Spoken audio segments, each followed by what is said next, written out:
Welcome back. C programming language tutorial number 28 में हम बात करने वाले हैं नेस्टेड इफ़ के हवाले से।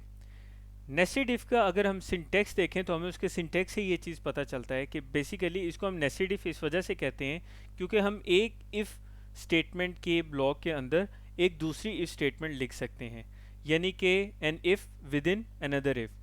अब किसी भी जो इफ स्टेटमेंट है उसके ब्लॉक का हमें किस तरह से पता चलता है, अगर हम यहाँ से इसको समझने की कोशिश करें तो हमें ये बात जो है ये आसानी से समझ आ जाएगी। तो फॉर एग्जांपल अगर मैं इस इफ़ कंडीशन की बात करूँ तो इस इफ़ कंडीशन का जो ब्लॉक है वो यहाँ से शुरू हो रहा है इस कर्ली ब्रेसिस से, और वो यहाँ पे एंड हो रहा है। तो इन दो कर्ली ब्रेसिस के दरमियान मैंने क्या किया है, एक और इफ़ कंडीशन लिखी है, एक और इफ़ एल्स लिखा हुआ है।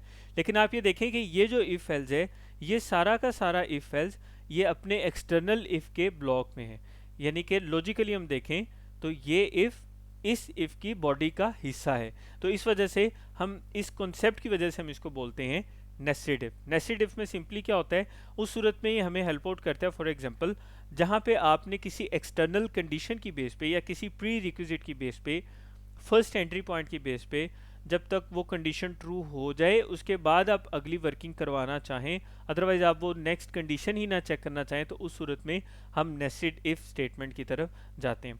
अब लास्ट सिनेरियो में, लास्ट सेगमेंट में जो हमने एग्जांपल देखी थी मार्क्स वाली, हम उसी की तरफ जाएंगे और इसको उसी एग्जांपल के थ्रू समझने की कोशिश करेंगे कि यहाँ पे रिस्ट्रिक्शन से क्या मुराद है। तो हम चलते हैं विजुअल स्टूडियो कोड की तरफ, और विजुअल स्टूडियो कोड में ये जो लास्ट एग्जांपल हमने डिस्कस की थी इसमें हम कुछ वेरिएशंस करते हैं। तो सबसे पहले तो हमारे पास अगर हम इस प्रोग्राम को थोड़ा सा सिंप्लीफाई करें, मैं यहाँ से इन कमेंट्स को ख़त्म कर रहा हूँ। इन कमेंट्स को ख़त्म करने के बाद ये जितना इफ़ एल्स इफ़ का पार्ट था ये सारा मैं यहाँ से इसको कट कर रहा हूँ। कट करने के बाद अब हमारे पास यहाँ पे मुख्तसर सा ये प्रोग्राम रह गया। इसको सेव करते हैं, सेव करने के बाद एग्जीक्यूट करते हैं। तो यहाँ पे मार्क्स एंटर किए, सॉरी मार्क्स यहाँ पे आउटपुट में एंटर करेंगे। यहाँ मार्क्स एंटर करने के बाद मैंने, और कुछ भी वो डिस्प्ले नहीं कर रहा, सिंपली सिर्फ मार्क्स एंटर कर रहा है और स्टोर कर रहा है। तो अभी यहाँ पे आप देखिएगा हम ये कहते हैं कि रिजल्ट डायरेक्टली बताने की बजाय अगर यूज़र से चॉइस लेनी हो तो उस सूरत में क्या करेंगे। तो उस सूरत में हम सिंपली ये करेंगे कि मैं यहाँ पे एक करेक्टर टाइप का वेरिएबल लेता हूँ, उस करेक्टर टाइप के वेरिएबल को मैं नाम देता हूँ चॉइस का, और चॉइस के वेरिएबल में मैं यहाँ पे कोई वैल्यू भी इसको इनिशियलाइज नहीं करते। तो हम यूज़र से ये पूछते हैं प्रिंट एफ, यूज़र से हम कहते हैं do you want to see result, और ब्रैकेट में लिख देते हैं y/n, विच मीन्स कि अगर आप देखना चाहते हैं तो y लिखें, और अगर आप नहीं देखना चाहते तो n लिखें। इसके बाद यहाँ पे हम यूज़ करते हैं सेमी कॉलन, और ये जो यूज़र जो भी चॉइस एंटर करेगा y या n, इसको हमें डेफिनेटली कहीं पे स्टोर करवाना पड़ेगा। तो हम क्या करेंगे, जो भी हमने वेरिएबल लिया था चॉइस, इसी में स्टोर करवा लेंगे, और हम यूज़ कर लेंगे गेट चे, इसके थ्रू हम इनपुट ले लेंगे। और ऊपर मैं करता हूँ कि गेट चे के लिए मैं फ़ाइल इंक्लूड करवा देता हूँ। कौन सी फाइल इंक्लूड करवाएंगे ये हम पहले बात कर चुके हैं, console input output dot H की फ़ाइल हम इसमें इंक्लूड करवा देंगे। उसके बाद हम यहाँ पे नीचे आ जाएंगे, नीचे आके हम इसको सेव करेंगे। सेव करने के बाद मैं इसको यहाँ से एग्जीक्यूट करूँगा। तो आफ्टर एग्जीक्यूशन ये देखें मैंने मार्क्स एंटर किए मैंने 3764, उसके बाद मैंने एंटर प्रेस किया तो ये कह रहा है do you want to see result. तो फॉर एग्जांपल मैं वाई लिखता हूँ, लेकिन आगे कोई रिजल्ट शो नहीं हुआ। अब हम ये करने जा रहे हैं कि वो जितनी इफ एल्स इफ स्टेटमेंट थी उसको अब हमने शो करवाना है, लेकिन सिर्फ उस सूरत में शो करवाना है जब यूज़र वाई एंटर करे। उसके अलावा यूज़र कुछ भी एंटर करे तो उसको रिजल्ट शो नहीं करवाना। तो चलिए देखते हैं। फॉर एग्जांपल मैंने एक इफ़ कंडीशन ली, उस इफ़ कंडीशन में मैं लिखता हूँ इफ़ चॉइस, ये जो हमारा वेरिएबल था जिसमें हमने यूज़र से चॉइस लिया, if choice is equal to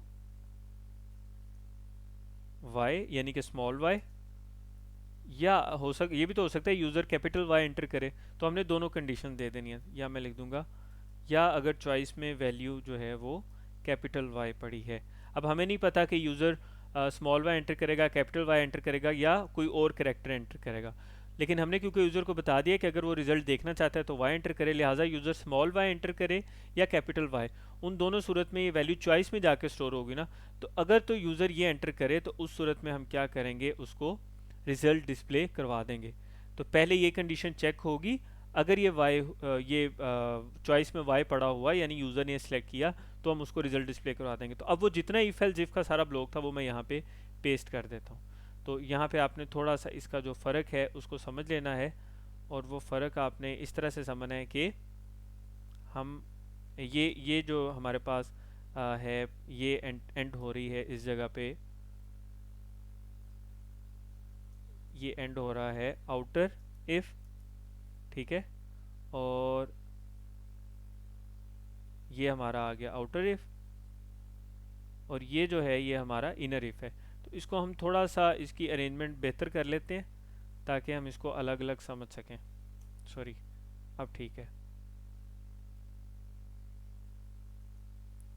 उसके बाद इसी तरह से हम इसको यहाँ से थोड़ा इंडेंट कर देते हैं।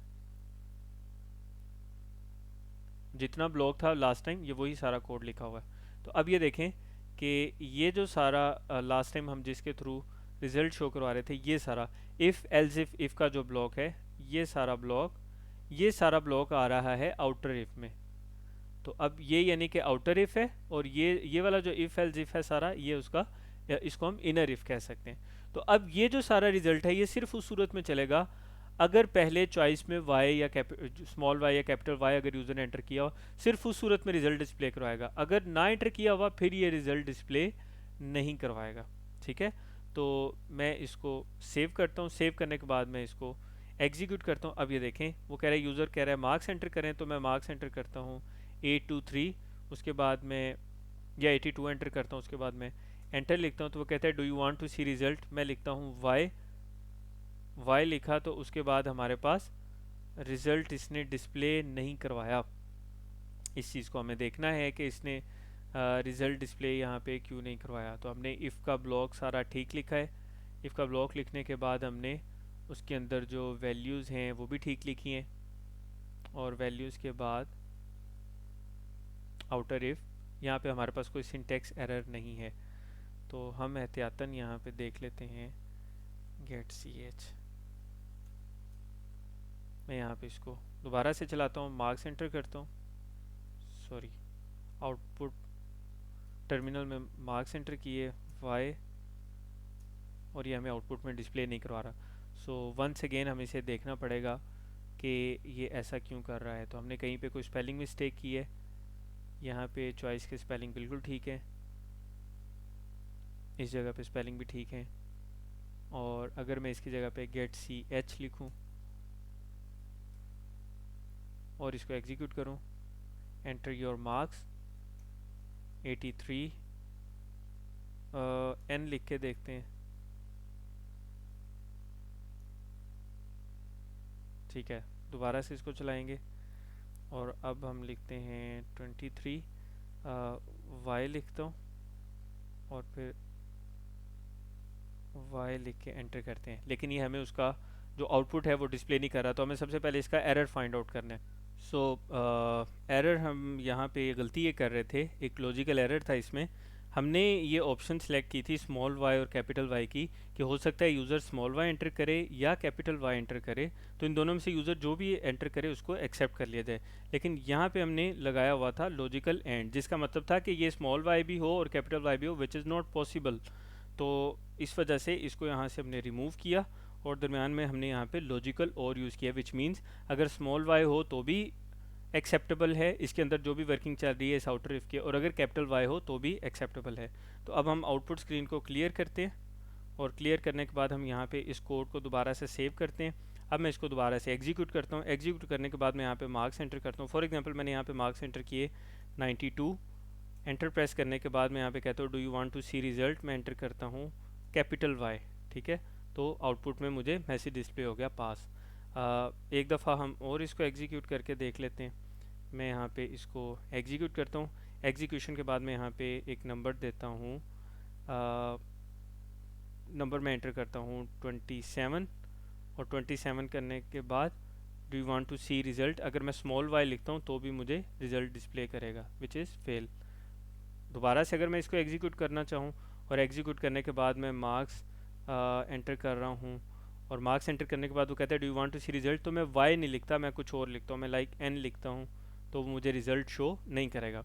तो इस तरह से अगर हमने किसी स्पेसिफिक कंडीशन के आगे पूरी वर्किंग बाउंड करनी हो कि अगर वो बेसिक कंडीशन फुलफिल होगी तो आगे चलेंगे, तो उस सूरत में जो नेस्टेड इफ़ का सिनेरियो है वो हमें बहुत ज़्यादा हेल्प आउट करता है लॉजिक बिल्डिंग के हवाले से, और उसके अकॉर्डिंगली फिर हमारा जो सोल्यूशन है वो काफ़ी ज़्यादा एफिशिएंट हो जाता है। तो आज के इस ट्यूटोरियल पे हमने इफ़ स्टेटमेंट के मुख्तलिफ वेरिएंट्स को कंप्लीट किया, और मुख्तलिफ वेरिएंट्स में हमने ये देखा कि सिंपल इफ़ एल्स इफ़ किस तरह से काम करता है और नेस्टेड इफ़ किस तरह से काम करता है, और सिलेक्शन स्ट्रक्चर में इनकी क्या इंपॉर्टेंस है और हमें किस तरह से हेल्प आउट करते हैं। आने वाले ट्यूटोरियल्स में हम बात करेंगे टर्नरी ऑपरेटर की, इसके अलावा हम बात करने वाले हैं स्विच स्टेटमेंट के हवाले से। इन ट्यूटोरियल्स में जो कोड यूज़ हो रहा है उसका गिटहब लिंक आपको इसी वीडियो की डिस्क्रिप्शन में मिल जाएगा। इसके अलावा सी प्रोग्रामिंग लैंग्वेज की कंप्लीट प्लेलिस्ट का लिंक आपको इस वीडियो के आखिर में और वीडियो की डिस्क्रिप्शन में मिल जाएगा। मिलते हैं अगली वीडियो में।